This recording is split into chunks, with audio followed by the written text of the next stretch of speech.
Той е бял, с прави улици и геометрични форми. В сравнение с размерите му, нашата Земя е голяма колкото песачинка. Когато снимките му излизат в интернет, пространството предизвикват небивал фурор. Хора и учени му дават името «Градът на Бога». Официалните правителствени организации на щатите го наричат графична грешка. Мит или реалност е първия заснет град в космоса. Извънземни или Бог живеят в мястото от снимките.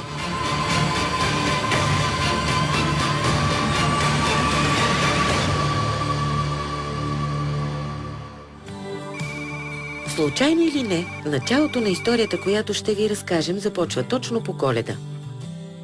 Докато хората на планетата Земя празнуват най-светлия си празник, докато си пожелават Бог да е до тях и поглеждат с надежда към звездите, за да видят падаща, една огромна машина фокусира току-що поправения си обектив към дълбините на Вселената. След като не е работил известно време заради повреда, най-големият космически телескоп на НАСА, Хъбъл, има да наваксва в план програмата за изследването на космическото пространство.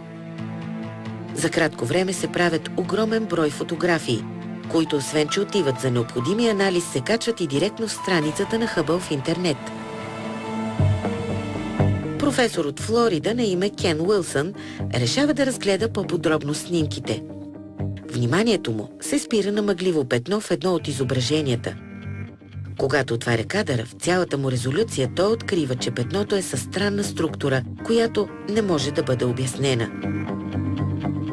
От тук нататък, действията, които предприема НАСА, са светкавични.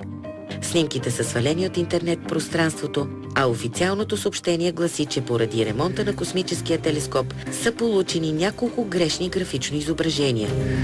Историята обаче не свършва тук.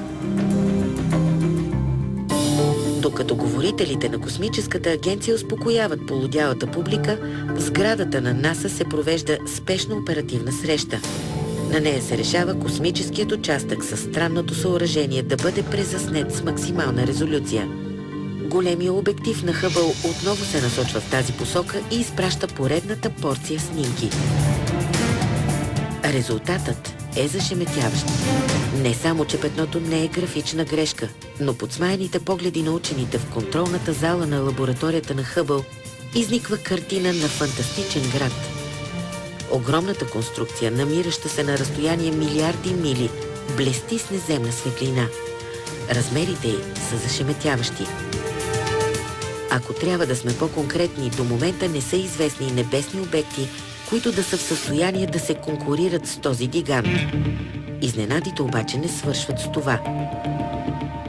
Анализите разчитат още една много странна информация. Всички компютърни симулации показват, че точно това място е центърът на Вселената. Тоест, това е мястото, от което някога е започнал големия взрив. С други думи, всички галактики, включително и нашата, са излезли от точно тази точка в пространството. От тук тръгва и името на града. Защото ако някъде в този свят има място, където Бог обитава, то това вероятно е точно центъра, откъдето е започнало всичко. Затова и хората наричат необикновената конструкция градът на Бога. А как завършва тази история? Ами нещата са на път да отшумят и всички да повярват, че това е просто техническа грешка. Докато една служителка в агенцията, доктор Марсия Мезон, не успява да изнесе тайно една от новите фотографии, на които ясно се вижда градът от светлина. Доктор Мезон дава множество пресконференции, на които разказва, че дори президентът и вице-президентът на щатите, Бил Клинтън и Ал Гор, следят с голямо внимание анализите и получават всекидневен отчет. Главата на Римо-католическата църква Йоан Павел II също изпратил писмо, в което молял да получи фантастичните фотографии.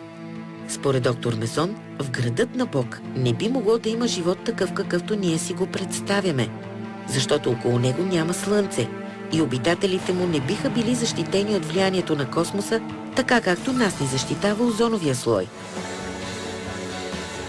Според нея, единственото логично обяснение е, че той е населен с мъртви души, които не се влияят от физическите константи. Или по-точно, това е рая.